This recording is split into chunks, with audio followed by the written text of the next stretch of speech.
मी सर्वांना विनंती करतो की चहू बाजूला आपण सगळे वर बसल्यात, माडीवर बसल्यात, डावीकडे समोर आहे आणि अजून काही वाहनं ट्रॅफिक मध्ये आपले जाम झालेत. खरं तसे रस्ते मोठे आहेत तरी सुद्धा ट्रॅफिक जाम झाले. मी तमाम शिरूर आणि हवेलीकरांना मनापासून धन्यवाद देतो. हवेलीकरांची फार मोठी संख्या आज या ठिकाणी उपस्थित आहे. त्यांना माझा हवेलीकरांना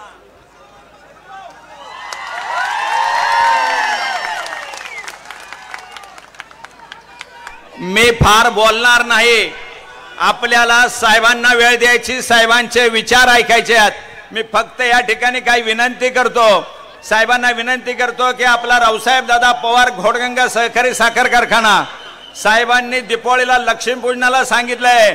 हा कारखाना कसा सुरू होत नाही ते मी पाहतो. त्यामुळे त्यांच्याकडनंच आपण आशीर्वाद घेऊ आणि हा कारखाना सुरू करून दाखवू. आपल्याला माहिती आहे की महाराष्ट्रातल्या राजकारणामध्ये अत्यंत अनेक स्थित्यंतर झाले. या महाराष्ट्रामध्ये ज्या व्यक्तीनं संपूर्ण आयुष्य आपलं या देशासाठी आणि महाराष्ट्रासाठी वेचलं त्या आदरणीय शरदराव पवार साहेब तुमचे आमचे. अरे जे साहेब सकाळी 7 पासून रात्री 11 वाजल्यापासून फक्त जनता जनताचाच विचार करतात, दुसरा कसलाही विचार साहेबांच्या मनामध्ये कधी नसतो. आणि असं व्यक्तिमत्व आपल्या महाराष्ट्राला लाभलंय, ज्यांनी नुसतं महाराष्ट्राचा बदल नाही केला तर या देशातही अनेक गोष्टीचा बदलाव आणलेला आहे, आपण पाहिलेलं आहे. अरे कधी फळबाग योजना कुणाला माहिती होती का? कधी HP वरती मोटरीचं बिल घेतलं जात होतं का? कर्जमाफी भूविकासची त्या काळात केवळ साहेबांच्यामुळे झाले. अनेक निर्णय, मी त्या निर्णयावरती फार काही बोलत नाही. आपल्याला सगळ्याला माहिती आहे की मी या गेल्या 15-16 महिन्याच्या वेळेला पक्षात काही स्थित्यंतर झाले. मी माझी निष्ठा साहेबांच्या बरोबर ठेवली. मी गद्दार नाही झालो. मला माहिती आहे गद्दारीचा शिक्का एकदा कपाळावर बसला, गद्दारीचा शिक्का कपाळावर बसला तर मेल्याशिवाय तो गद्दारीचा शिक्का पुसणार नाही. आपल्याला सगळ्याला माहिती आहे की कैलासवासी रावसाहेब दादा पवार यांनी या तालुक्याची निष्ठेनं सेवा केली. ती सेवा मी करत असेल, माझा ऋषिराज मुलगा करत असेल. ऋषिराजवर काय प्रसंग आले हे आपल्या सगळ्याला माहिती आहे, मी त्या खोलात जात नाही. आज आमच्या कुटुंबावर 15-16 महिन्यापासून काय घटना घडल्यात हे मी सांगू शकत नाही. अरे ज्या वेळेला मला असं वाटलं की मी पवार साहेबांच्या बरोबर आहे, कारण म्हणजे अनेक माणसं वेगवेगळ्या पक्षात जातात, पण म्हणून काय कोणी एवढं त्रास कधी देत नाही. काय केलं नसेल आमच्या, मी असेल सुजाता असेल, पण आम्ही डगमगलो नाही. आम्ही ठरवलं पार आमचा मृत्यू झाला तरी चालन पण पवार साहेबाला सोडणार नाही हे मी सांगतो. त्यामुळं मी तर फारसं बोलत नाही. मी आदरणीय साहेबांचं प्रेम आमच्या तुमच्यावरती सगळ्यावरती, ह्या शिरूर तालुक्यावरती. आज आपला तालुका 85% बागायती कुणामुळे झाला हो? MIDC कोणामुळे आली हो?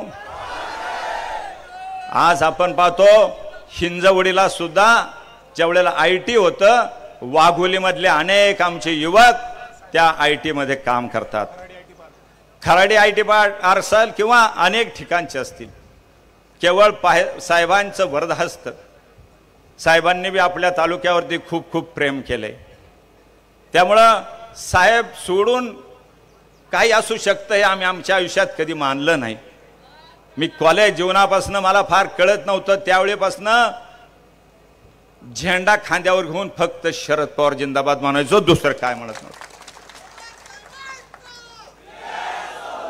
त्यामुळं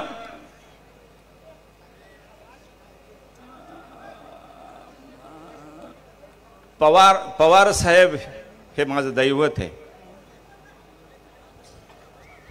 मी फक्त एवढंच सांगतो, मी माझ्या आयुष्याच्या शेवटच्या क्षणापर्यंत पवार साहेबांचा इमानी राहील, इमानी. आणि मी पवार साहेबांना विनंती करतो की त्यांनी मार्गदर्शन करावं. धन्यवाद.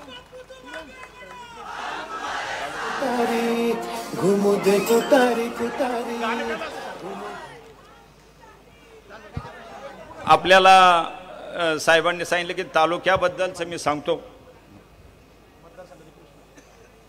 की आपल्या मतदारसंघामध्ये जसं आपल्याला कारखाना उद्याच्या काही दिवसामध्ये सुरू करणं गरजेचं आहे, तसंच शेतकऱ्यांना साहेब दिवसा लाईटची खूप गरज आहे. शेतकऱ्यांना दिवसा लाईट मिळाली पाहिजे.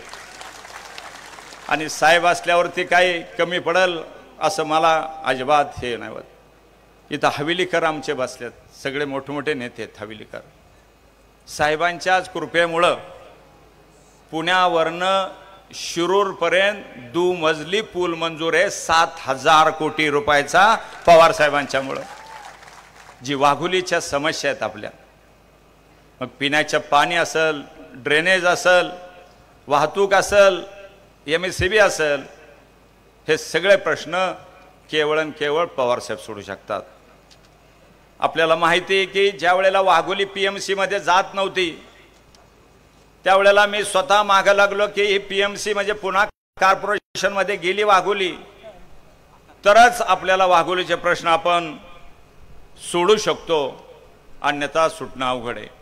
म्हणून आपण वाघोली पुन्हा कॉर्पोरेशन मध्ये घातली. त्या 20 तारखेला मतदान आहे, 23 तारखेला निकाल होणार आहे. या राज्यामध्ये महाविकास आघाडीचं सरकार येणार आहे का येणार नाही? हो,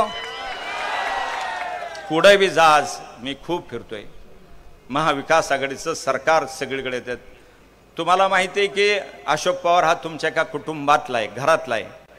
मी माझ्या कुटुंबासाठी कधी एक दिवस दिला नाही, पण मला माहिती की ह्या जनतेसाठी मी प्रत्येक दिवस दिलेला आहे, प्रत्येक तास दिलेला आहे. आरोग्याच्या सेवा देण्यासाठी ज्या ज्या काही गोष्टी सरकारच्या योजनेच्या आहेत त्या आरोग्याच्या योजना तुमच्यापर्यंत पोहोचवण्याचं काम गेल्या अनेक वर्षापासून माझ्यासारखा कार्यकर्ता करतोय. आज शिरूर तालुका की ज्याच्यावरती साहेबांचे अनंत उपकार आहे. मला आठवतंय आपल्या नदीला महापूर आला होता आणि महापूर आल्यावर सकाळी 7 वाजता कोण आला असेल तर फक्त पवार साहेब आले होते नदीच्या काठाच्या गावांना भेटी द्यायला. तुम्हाला आठवत असेल तांदळीपासून ती मांडोगण वडगाव पर्यंत नदीला महापूर आला होता त्यावेळेला. अरे ज्या वेळेला तुमच्या आमच्यावर संकट येतं त्यावेळेला पवार साहेब आपल्यासाठी हजर असतात, देवासारखे हजर असतात. त्यावेळेला कुणालाही दुसऱ्या नेत्याला आठवत नाही की कुठं मतदारसंघात काय चाललंय. कोरोनाच्या काळामध्ये तुम्हाला आठवत असेल, मी असेल, सुजाता पवार असेल, 5 ठिकाणी कोविड सेंटर सुरू केले. आम्ही जाहिरातबाजी अजिबात केली नाही, कारण लोकांचे जीव वाचवणं आणि जाहिरातबाजी करणं हे आमच्या बुद्धीला कधी पटलं नाही. म्हणून चांगली सेवा द्यायचं प्रामाणिकपणे प्रयत्न केला. त्या काळामध्ये आपल्याला सांगू इच्छितो की त्यावेळेला काही औषधं मिळत नव्हती, रेमडेसिवीर मिळत नव्हते. त्या काळात पवार साहेबांनी सुद्धा आपल्याला औषधं मिळवून दिली, हे बऱ्याच लोकांना माहिती नसेल. कोरोनाच्या काळामध्ये खूप मोठं सहकार्य साहेबांनी त्या काळात केलेलं आहे. आज आपण अनंत अडचणीतून जात असताना हा 2.5 वर्षाचा काळ मी विधानसभेतला पाहिला की अत्यंत भयानक काळ होता. सर्व ठिकाणी अडवणूक होती. जो आम्हाला रेग्युलर निधी होता शासनाचा त्याच्यामध्ये सुद्धा अडचण होती. DPDCचा निधी सुद्धा अडवला गेला, कारण त्याच्यानंतर परत मीटिंग नव्हती. कुठंतरी 4 लोकांना हातात धरून तो निधी त्यांनी वाटला गेला. आपल्याला काही त्यातला रुपया मिळाला नाही. आज महाराष्ट्रामध्ये पहिल्यांदा असं झालं असेल की पक्ष फोडाफोडीचं राजकारण झालं आणि अशा काळामध्ये उपमुख्यमंत्री फडणवीस साहेब म्हणतात, मी रात्रीचा काय करून जात होतो, वेषांतर करून जात होतो. अरे वेषांतर करून पक्ष फोडले तुम्ही, तुम्हाला त्याची शिक्षा नक्कीच मिळेल. ही जनता जनार्दन तुम्हाला शिक्षा दिल्याशिवाय राहणार नाही, हे नक्की मी सांगतो. आज आपण खरं म्हणजे मोठ्या संख्येनं प्रचंड, की आज त्या वरच्या लोकांना कदाचित ही सभा दिसत नसेल, पलीकडे दिसत नसेल, त्याबद्दलही मी दिलगिरी व्यक्त करतो. साहेबांनी रांजणगावमध्ये MIDC आणली, तालुक्याचं भलं केलं, पण आजचा समोरचा उमेदवाराचा विचार जर केला तर ही MIDCची गँग आहे का नाही हो? आहे का नाही MIDCची गँग? आता त्यांना तालुका ताब्यात घ्यायचा आहे. आतापर्यंत MIDC होती, हे land mafia, sand mafia, MIDC mafia, ही सगळी अशी माफिया एकत्र आल्यात आणि आपण पाहतोय की त्यांना टाटा बिर्ला व्हायची, मोठं व्हायची. म्हणून आज आमदारकीच्या तिकीट घेऊन पळायला लागले. पाजे ऋषराजचं झालं, आमच्या स्वप्नात कधी असं येणार नाही, कधी महाराष्ट्रात पण घडलं नसेल असं मला तरी वाटतं, की इतकं दुर्दैवी आणि खालच्या स्तराचं राजकारण आयुष्यात आम्ही कधी पाहिलं नाही. आज मी पवार साहेबांच्यावरती प्रेम करत असताना आपल्याला सांगू इच्छितो की ज्याप्रमाणे आपण रावसाहेब दादा पवार घोडंगा साहेबांच्याच आशीर्वादानं चालू करायचा आहे, साहेब तसाच आमचा हवेलीचा यशवंत सहकारी साखर कारखाना पण आपण चालू करावा अशी मी विनंती करतो. अनेक लोकांनी तिथं शब्द दिले, कोण म्हणला 100 दिवसात चालू करतो यशवंत. इथं शेवळे बापू बसल्यात, बापू म्हणले का नाही कोणीतरी 100 दिवसात केलं, त्याला तर मला वाटतं 10 वर्ष झाली त्या 100 दिवसाला. काहीच बोल नाही, पण आपल्या जनतेची खाते की पवार साहेबांनी एकदा शब्द दिला, जग इकडं तिकडं होईल, पण साहेबांचा शब्द हे प्रमाण असतं, प्रमाण, हे तुम्हाला माहिती आहे. त्यामुळे अशा व्यक्तिमत्वावरती तुम्ही आपण सगळे प्रेम करतोय.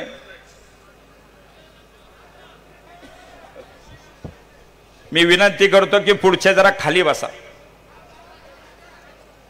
तर खरं म्हणजे पवार साहेबांच्या पुढे काय बोलावं सगळं भान विसरते.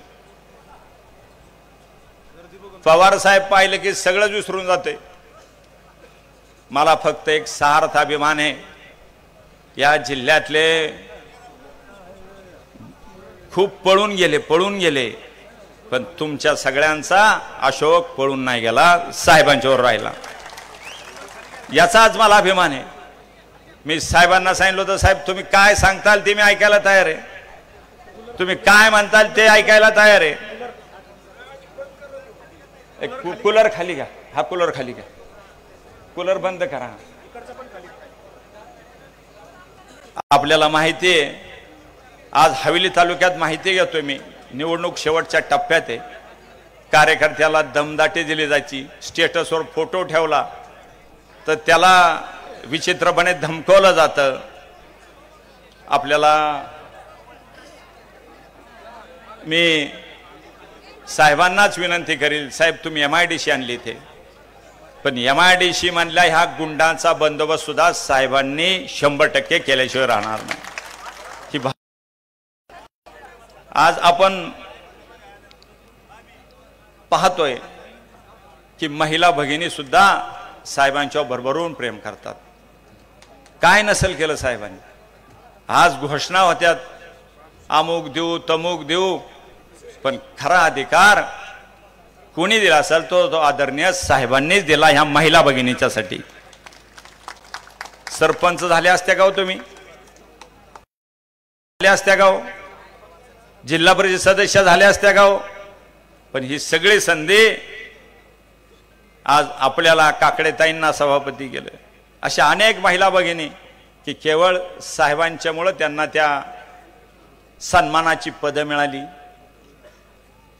आणि म्हणून अशा व्यक्तिमत्वाचा सन्मान आपल्याला राखायचा आहे. म्हणून हा महाराष्ट्र महाविकास आघाडी, पवार साहेब असतील, उद्धव साहेब असतील, राहुल गांधी असतील, यांच्या ताब्यात द्यायचा आहे. कसल्या परिस्थितीत ही जनता ठरवणार आहे कोणाच्या ताब्यात जाणार आहे.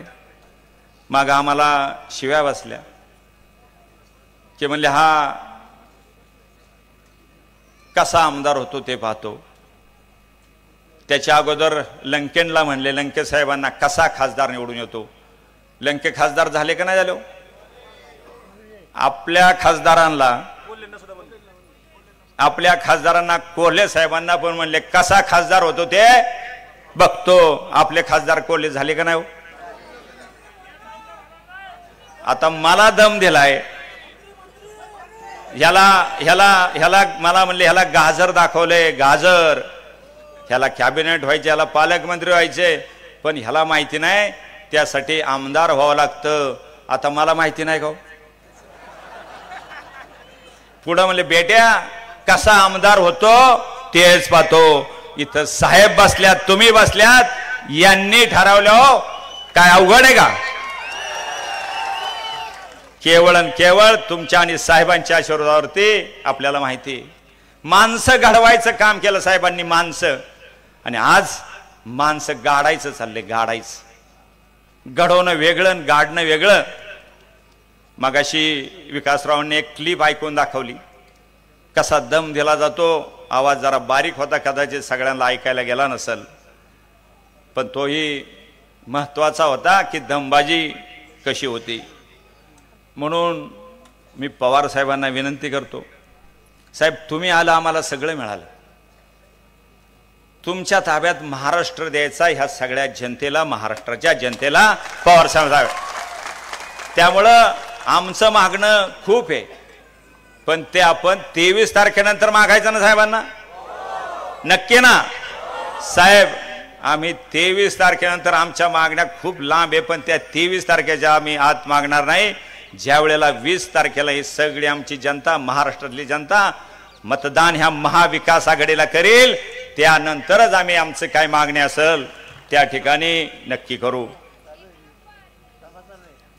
आज आद्य क्रांती गुरु लहुजी वस्ताद साळवे जयंती आणि मणिबाई देसाई यांची पुण्यतिथी. मी त्यांना नम्रतेनं वंदन करतो, त्यांची आठवण काढतो. आज खास वडगावला सभा का ठेवली तर पवार साहेबांची वडगावला असायला एक सभा अजून झालेली नव्हती. बापूंना धन्यवाद देतो, शेवळे बापूंना. त्यांना पण विनंती केली. आज मी आपल्याला माहिती, आपल्याला साहेबांनी खासदार असा भारी दिला. लोकसभेला हा खासदार आपला मतदारसंघ सोडून 8 लोकसभा मतदारसंघात फिरत होते. 8. सोपं आहे का.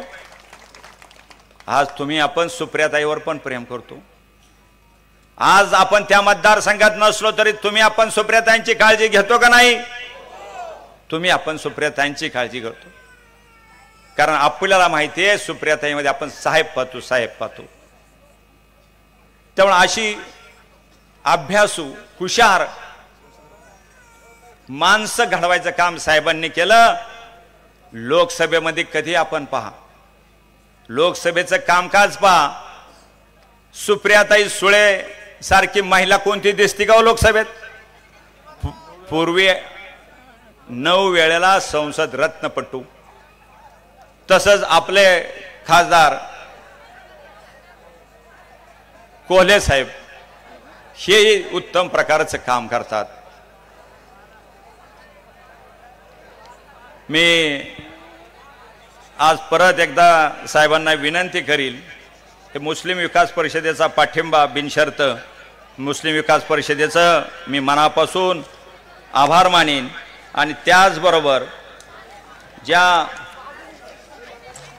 भाऊसाहेब जाधव यांनी माघार घेतली त्याबद्दल मी त्यांचं मनापासून आभार मानतो. राजेंद्रजी कांचन आणि तुकाराम डफळ या उमेदवारांनी त्यांचे नाव राहिले मतपत्रिकेवर, पण त्यांनीही पाठिंबा दिलाय. या सगळ्यांचं मनापासून मी आभार मानतो. आणि आपली निशाणी काय हो. तुतारी वाजवणारा, आणि आपलं चिन्ह मशीनवर कितव्या नंबरला आहे. आपला नंबर. आणि म्हणून आपण पवार साहेबांच्या माग ताकदीने शक्तीने उभं राहायचं का नाही राहायचं. म्हणून मी आज साहेबांना परत Republican presiding party of India Praveen Bhujangrao Badekar यांचाही पाठिंबा आपल्याला आहे, त्यामुळे त्यांचेही मी मनापासून आभार मानतो, त्यांना धन्यवाद देतो। आणि विजय पायगुडे हवेलीचे आमचे सरपंच चांगले कार्यकर्ते, सत्यवान गायकवाड, सरपंच बकुरी, हे दोन्ही सशक्त असे कार्यकर्ते तालुका लेवलचे आज आपल्या पक्षात प्रवेश करतात, त्यांचेही मनापासून मी आभार मानतो, त्यांना धन्यवाद देतो। 12 बलुतेदार महासंघ महाराष्ट्र राज्य यांचाही पाठिंबा आपल्याला आहे, त्यांनाही धन्यवाद देतो। आणि साहेबांना विनंती करतो की साहेबांनी भाषण थोडं जास्त करावं, बरोबर आहे।